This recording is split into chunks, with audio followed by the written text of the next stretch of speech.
کدوم حریف قرار میگیره. آماده هستی؟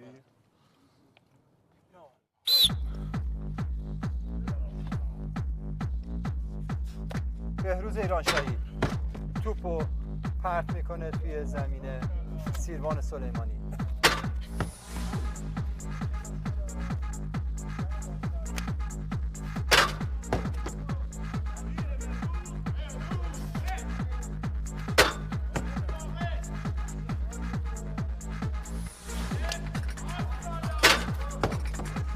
هر دو طرف کاملا با قدرت دارن کارشون رو ادامه میدن. فعلا قرار نیست هیچ کدوم خسته بشن، خصوصا که بهروز ایرانشاهی هم انگیزه زیادی داره برای حفظ موقعیت خودش در گروه آبی. بهروز تمومه هم موقع مثل گذاشته تا ثابت کنه که من اون آدم قویم، من اون کسی هم که حقم نبود اون رأی به من داده بشه و همین خاطر انگیزش خیلی بیشتر شده.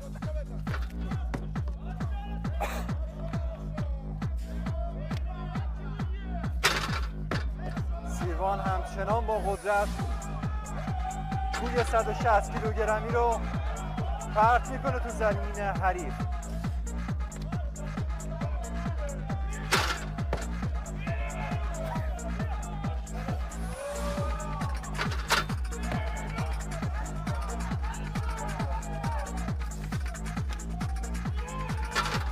طرفداران دو شرکت کننده با تمام وجود دارن شرکت کننده خودشون رو تشویق میکنن.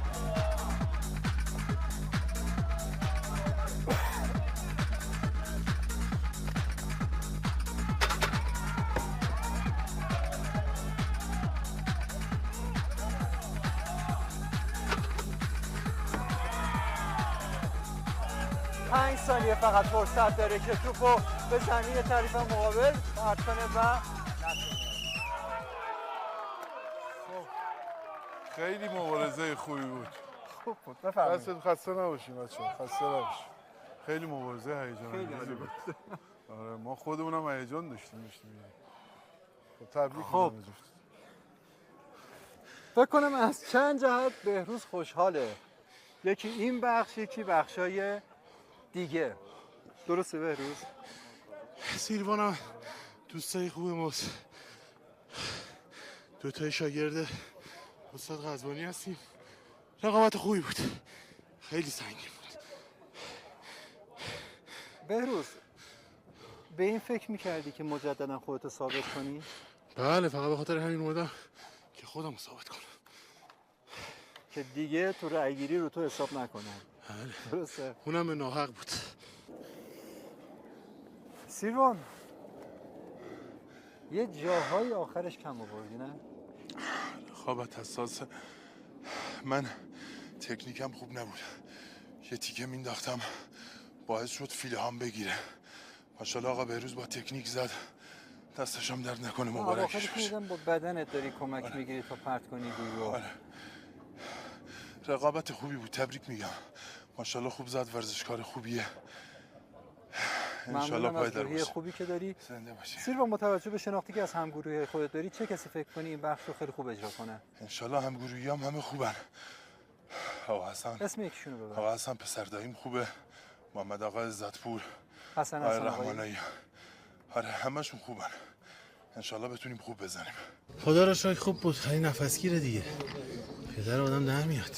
سیروان خیلی خوب زد، یه خورده فیلش گرفت یه نتونست بزنه، ولی خیلی خوب. سیروان یکی بچه‌های خوب این دوره است.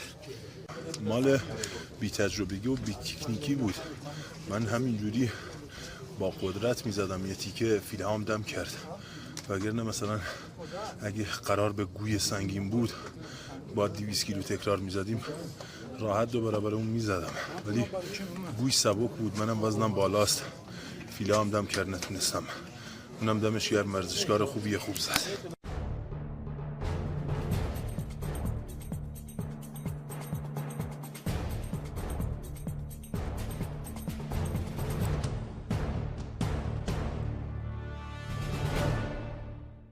شیر کردستان کرمانشاه اینجا. سلام خسته نباشید. رکورددار گوی دنیا. نه آقا. رامین فرج نژاد از گروه قرمز و علی نوکانی از گروه آبی آمادن تا این بخش رو اجرا کنند و حسن علیار و فرامرز خودنگار مسئولیت زمانگیری این بخش رو به عهده دارند.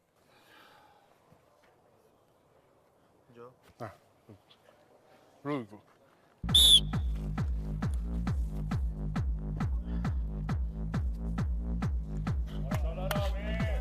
خب با توجه به آسیبی هم که رامین از قبل دیده بود بلند کردنی برایش هم سخته. باید در این حال باید احتیاط کنه که گوی به پای حریف برخورد نکنه.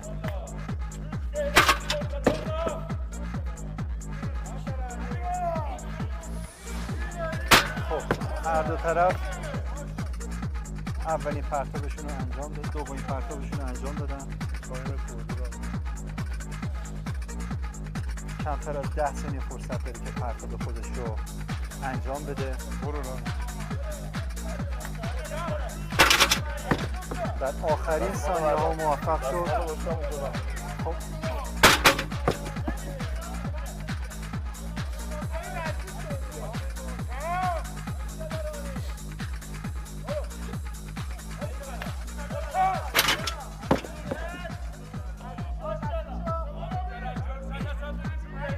فشار در این بخش روی رامین کاملا زیاد شده.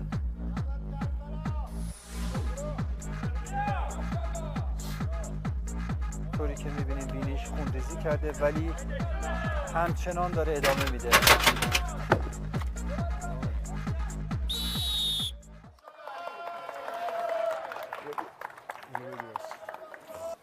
پای نوکانی خسته نباشید. شما خسته نباشید. این کاری که شما دارید میکنید کار خسته واقعا نشدیم. اومدیم طاقت فرسا و خسته کننده ایه. اومدیم رقابت کنیم، گفتیم حداقل 10 15 تا بندازیم. نشد. فرج نژاد خودم آسیب دیدگی دارن. دیگه قسمت نشد رقابت خوب داشته باشیم. خب نظر در مورد این بخش چیه؟ چطور بود؟ خیلی آیتم خوب و جذابیه. امیدوارم که بینندگان عزیز لذت برده باشن. خب بینندگان عزیز باید خدمتتون عرض کنم که همچنان فرصت دارید تا پیش بینی کنید که چه کسی از جمع 14 نفر شرکت کننده امشب حذف میشه. با شماره گیری 3 تا 3 3 تا 6 مربع یکی از افرادی که در لیست برای شما مشخص شده رو انتخاب کنید و شاید برنده جایزه 10 میلیون ریالی ما بشیم. خب اگه اجازه بدید من با رامینم گفتگویی داشته باشم. رامین، تو این دومین باره که داری با فشار خیلی زیاد تحمل میکنی و مسابقه رو ادامه میدی. انگیزت چیه؟ حالا این آسیب دیگه کار من خراب کرده. اصلا میکندم میسوخت کلا. کاملا مشخص بود که تو فشار زیادی هم تحمل میکردم. ولی خب هر کسی واسه یه هدفی اومده بالاخره. به عشق رفیقام بچه محلم دارم ادامه میدم. واقعا نمیتونم. دوستان میدونم با سرش کردم با کلا با مسکن و اینا، ولی خب دیگه ادامه داریم میدیم دیگه. و همچنان هم میخوای ادامه بدی؟ بله.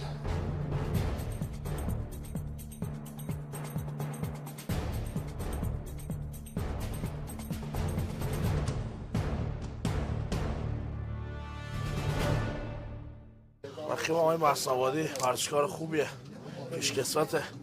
با هم مسابقه ببینیم چی میشه انشالله. حسینم سال اولش وارد این مسابقه شده، با انگیزه است. کسایی که خیلی با انگیزه هم مسابقه دادن باشون خیلی سخته. این آیتمو شاید فقط 10 بار تو مسابقه زدم این آیتمو. حسین دائمی و محسن مصنوادی آمادن که این بخش رو با قدرت و سرعت آغاز کنن. آماده باش، دستاتو رو بذار. آماده ای؟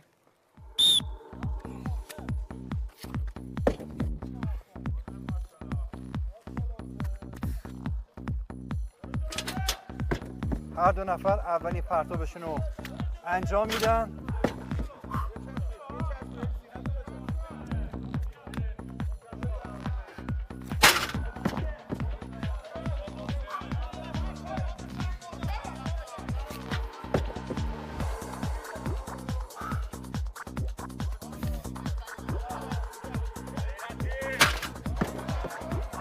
سومین پرتاب هم انجام میشه.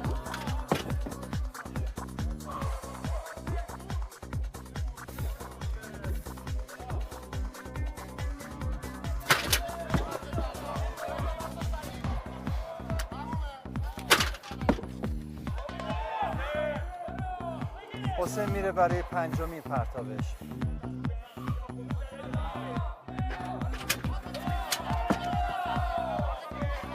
حیدر!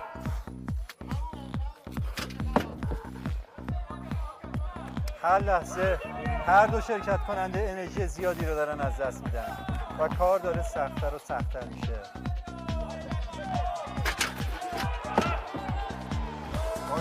وقت داری. خب تا این لحظه گروه آبی هر 3 امتیاز مثبت رو به خودش اختصاص داده و این نشون دهنده اینه که کار داره مهیج و مهیج‌تر میشه. حسین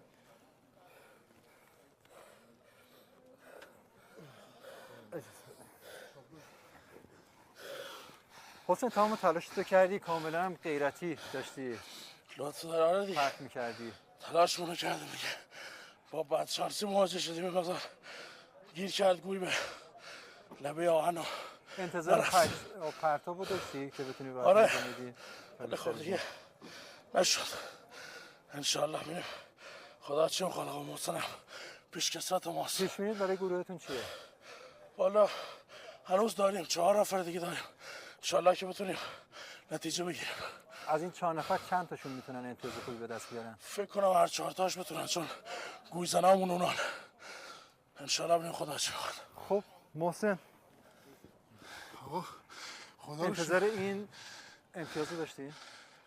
خدا رو شکر. خب من یه ذره تجربه از حسین آقا بیشتره، ولی خدا رو شکر زدیم تو این هوا، آسیب ندیدیم. حالا برد و باخته که میاد و میره، ولی بچه‌های خوبمون موندن هنوز. بچه‌های خوب هر دو گروه موندن. به خاطر همین میگم این مسابقه هر لحظه داره هیجان انگیزتر میشه. با ما همراه باشید با مردان آهنین. آقای دائمی یه خورده بی تجربه بود. من گویا فقط سعی کردم سریع بندازم نتونه نفس بگیره، چون اگه نفس میگرفت کار من سخت میکرد. فقط من خواستم 5 تا 6 تا پشت سر هم بندازم به نفسگیری نرسه، چون ماشاءالله چقدر بهش وقت نفس گرفتن میدادم پا میومد. خب بالاخره تلاشمونو کردیم. هایتون گوی هایتون سنگینه، باید گوی تکرار هم که باشه دیگه، خیلی سخته. ولی خب تلاشمو کردم. گوی آخری ما بدشانسی گیر کرد به لبه آهن و پرت نشد طرف دیگه. بالاخره تو هر مسابقه برد هست، باخت هست و بدشانسی که مال من باخت نبود، بدشانسی بود. بالاخره کارش نمیشه کرد.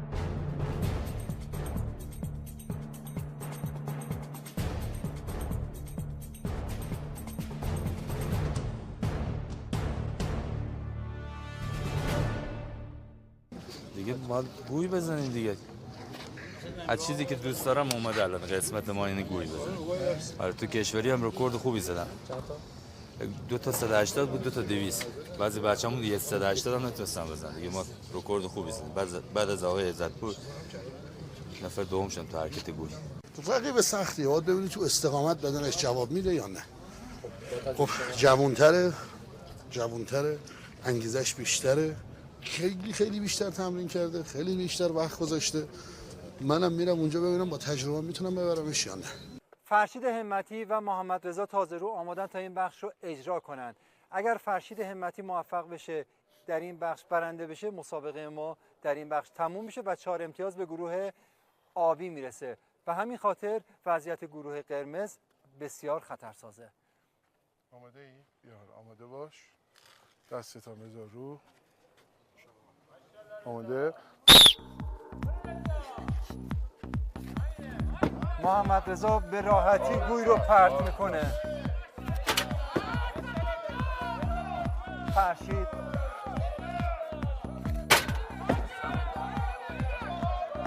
پاسخ پرتاب دوم محمد رضا رو میده. هر دو قدرتمندن، هر دو با انگیزن.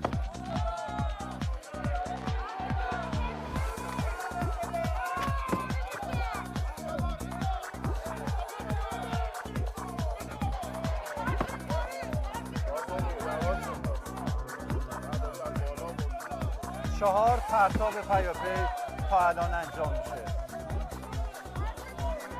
هر دو طرف مثل قدرت اولیه خودشون پرتاب رو انجام میدن. هیچ کدوم تصمیم ندارن خسته بشن.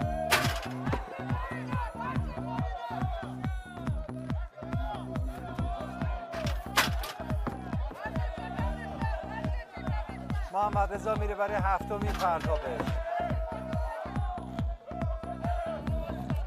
فرشید میخواد به هر قیمتی شده این امتیاز رو به دست بیاره.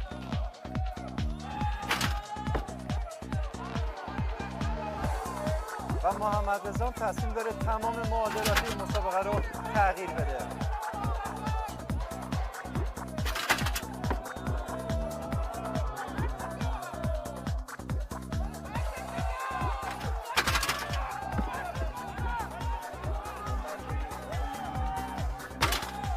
واقعا بینندگان عزیز این بخش نفسگیره. هیچ کس جز مردان آهنین نمیتونه مردان آهنین رو درک کنه. کمتر از 1 ثانیه.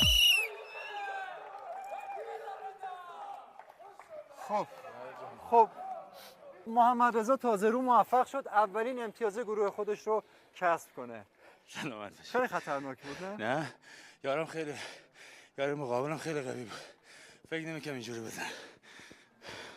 توی گروهتون بقیه فکر کنی چیکار کنن؟ محمد عالیه. بچه بقیه خوبه. یعنی هر 3 امتیاز موندن به دست میاری؟ انشالله. گروه آبی اولین امتیاز خودش رو از دست داد. فرشید فکرشو می‌کردی؟ فکرشو با قدرت تا آخرین لحظه رفتی. خب یه جایی بدن آدم میگیره دیگه، توانی انجام دادنشو نداریم. خب ماشاءالله آقای تازه رو یکی از قهرمانای خوبه، تازه اومده ماشاءالله، آینده دارم هست. خب ما هم که امسال سال آخرمونه، اما خیلی خوشحالم که یه آیتم باش زدم. برای شما آرزو موفقیت. خب اگر موافقید بلا درنگ بریم به ادامه مسابقه و ببینیم بقیه امتیازات چه شکلی تقسیم بندی میشن. این اولین گوی امسالم بود که تمرین میکردم، اما باش مسابقه دادم. بعد 11-12 تا هم شد، اما خب جایی کم آوردم که اگه یکی دیگه مینداختم احتمال لاش برد با من باشه. وقتی که من دادم وقت بدی نبود. خب این آقا حتما 10 سال جوان‌تره. قوای جوانی هم باعث میشه خیلی کارهای خارق‌العاده بتونه انجام بده. ان شاءالله که همیشه موفق باشه، اما مطمئن باشید گروه ما رو ببره.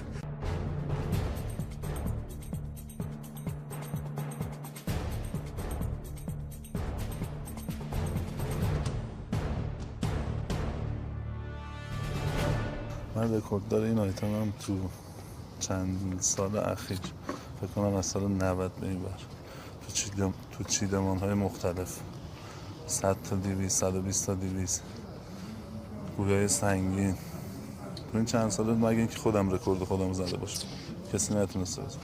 سعی میکنیم گروه برنده شه. اول ما رو گروهیم، بعد میایم رو شخص. ماشاءالله، آفرین. توکل به خدا. پنجمین گروه محمد عزتپور و امیر سهرابی. آماده باش، دستتو بگیر رو گوی. آماده هستی؟ دستتو رو گوی بگیر.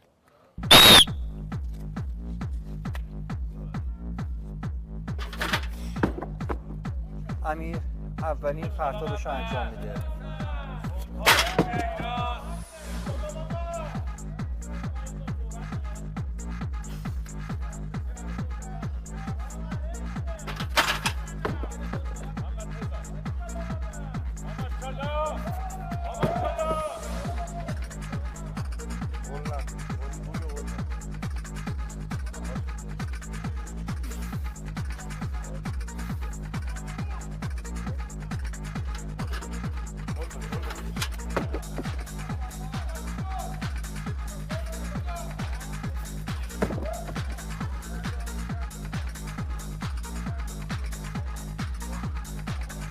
ده ثانیه.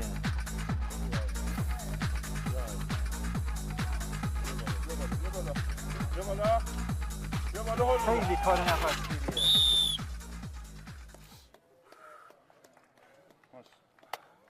خب آقای عزتپور موفق شدن که این قسمت رو برنده بشه. خب بینندگان عزیز، گروه قرمز موفق شد دومین امتیاز خودش رو به دست بیاره و فاصله‌اش رو با گروه آبی کم کنه. خسته نباشید. امیر انتظارش رو میرفت که این بخش از نیاری؟ آره یکم جلو بازو کش اومده بود تو تمرین.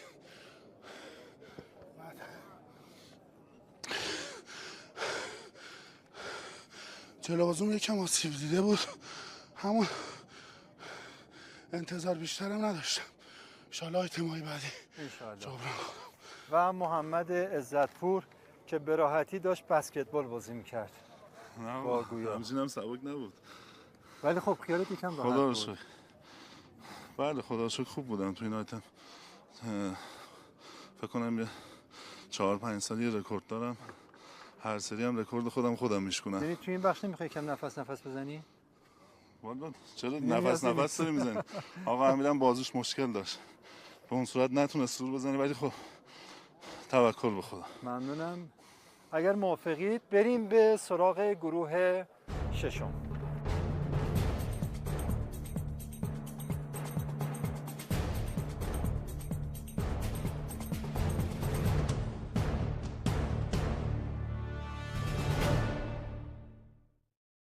با فرامرز رحمانی افتادم.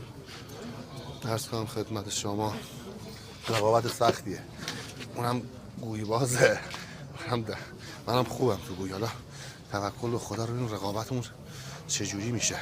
ششمین گروه فرامرز رحمانی و عارف احمدی. آماده هستی؟ دستتو بذار روی بود.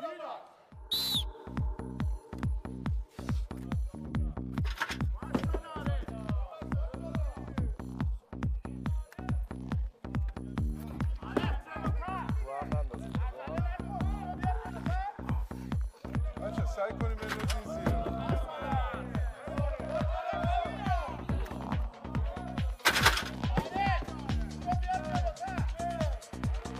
سه امتیاز گروه آبی و 2 امتیاز گروه قرمز.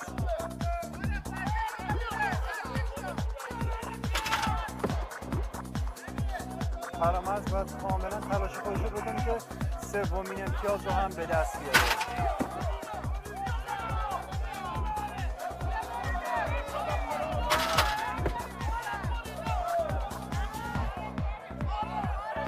هیجان در محل برگزاری مسابقات مردان آهنی بسیار بالا. همه با تمام وجودشون دارن فریاد میزنن.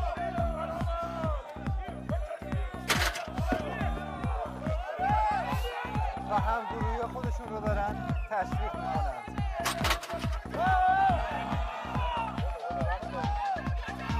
ده 5 ثانیه. تنها 2 ثانیه فرصت باقی موند که عارف کاملا ازش استفاده میکنه.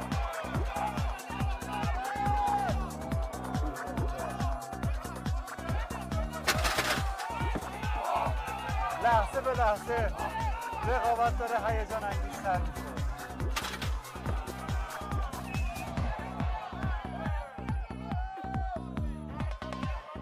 عارف کمی خسته شده، نمیخواد زمان رو از دست بده.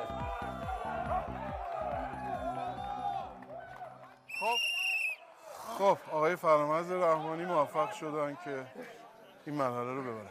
خب 6 گروه رو دیدیم. 3 امتیاز گروه آبی و 3 امتیاز هم گروه قرمز به دست آوردند.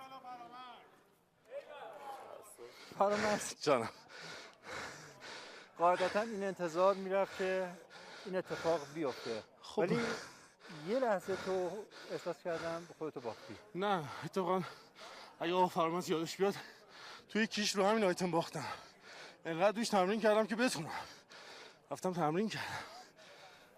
خب عارف فشار آخرین لحظه به شدت زیاد بود، درسته؟ مشکل همیشگی تو کشوری به خاطر همین گوی 4م کشور شدم. حیف شد سومی از دستم رفت. ساقم گرفت به پشت بازو هم فشار اومد. خب بلا درنگ بریم سراغ بخش سرنوشت ساز 7مین گروه. حیف شد. من خیالم راحته که پیمان میگیرتش. من اینو تو تمرین یه سکو دارم، سکوش اینقدره، خب 1.10 بیشتره. 16 بار خودم انداختم بالا، سر دادم پایین. انداختم بالا، سر دادم پایین.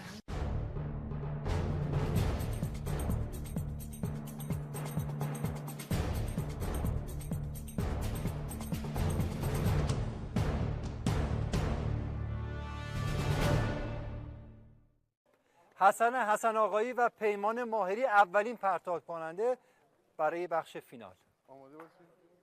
آماده هستی؟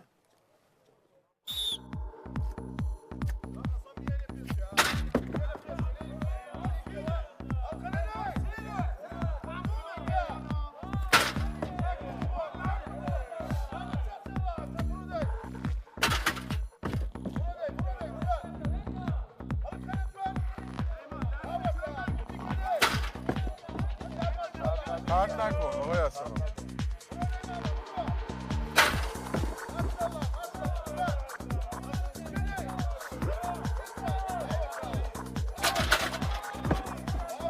این دو نفر سرنوشت گروهشون رو قرار تعیین کنن. کار برای هر دو نفر بسیار دشواره.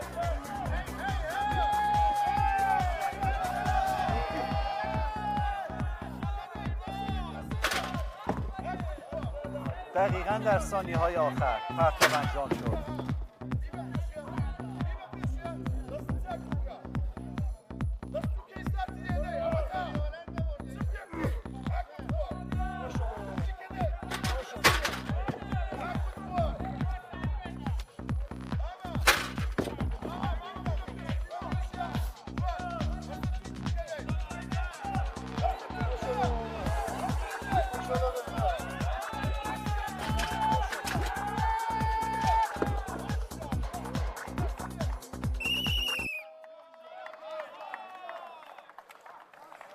خب آقای پیمان ماهری‌پور بله توانست این مرحله رو ببرن.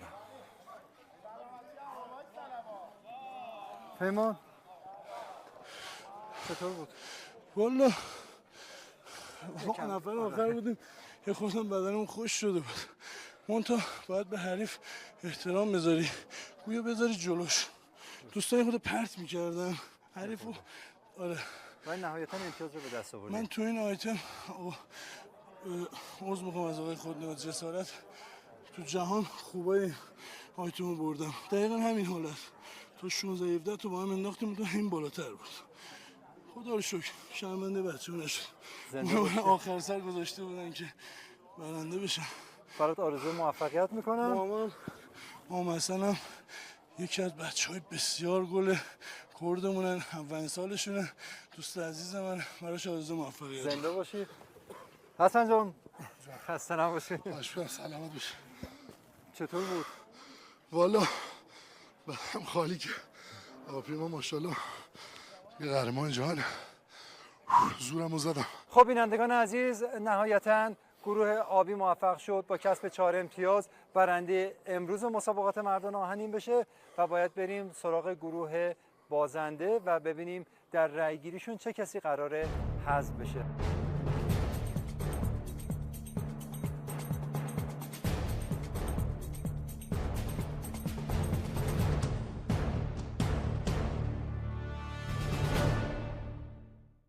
حسن تاج سر ماست. یه خورده بنده خدا از شهرستان اومده تهران. اینجا با آب و هوا اینجا آشنا نیستن. این بنده خدا هم تو ما میریم مثلا خونه‌مون به آب و هوا اینجا آشنا، تو تهران تو غربت بوده.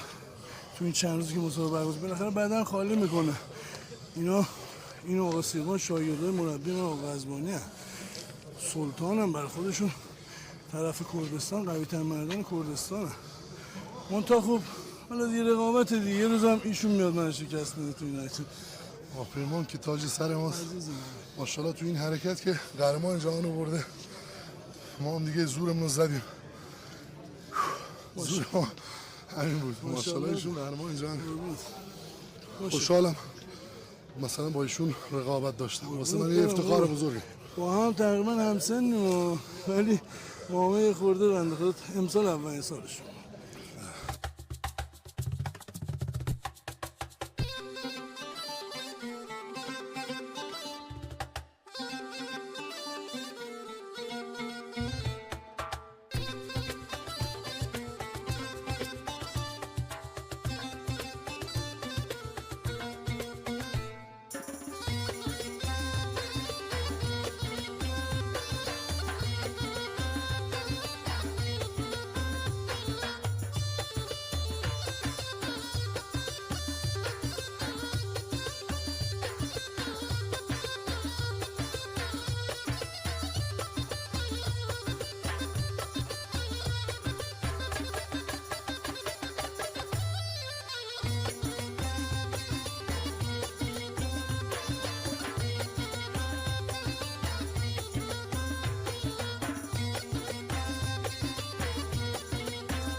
که گروه آبی موفق شد با کسب 4 امتیاز در مقابل گروه قرمز که 3 امتیاز گرفت موفق بشه و برنده مسابقات امروز بشه.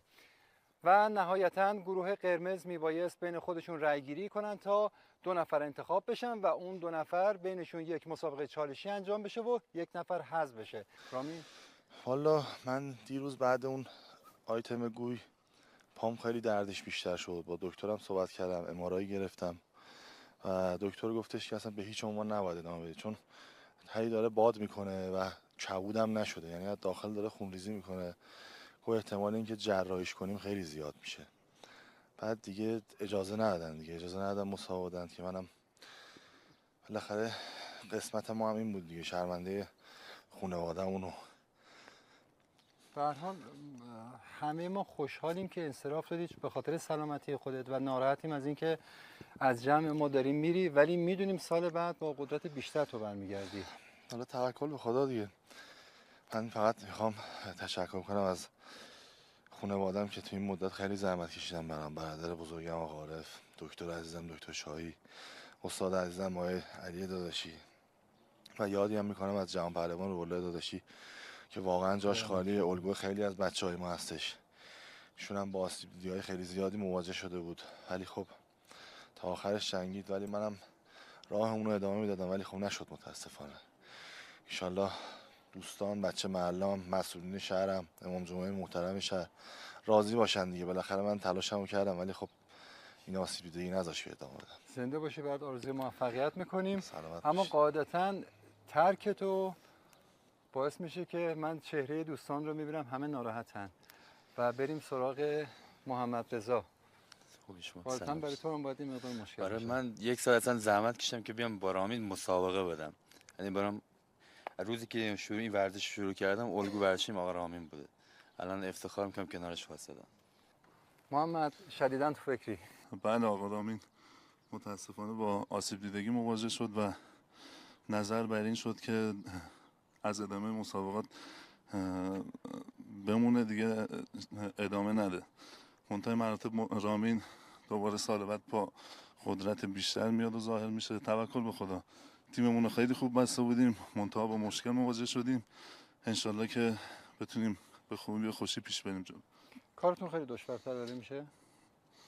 دشوار که میشه بله آقا، یکی از خوبای تیممون رو از دست میدیم، منتها باید ادامه بدیم دیگه.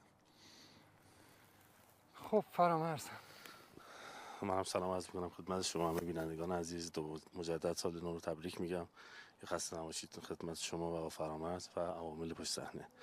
خب مستحضر بودید، دوستان گفتن دیگه رامین با بدشانسی مجبوره که ما رو ترک کنه، ولی قول داده که سال بعد قوی‌تر و آماده تر بیاد. زنده باشین. ما هم تشکر میکنیم از همه کسایی که ما رو حمایت کردن و به اینجا رسیدیم. خدا هم شاکریم که یه مرحله رفتیم بالا، ان شاءالله مرحله بالاتر.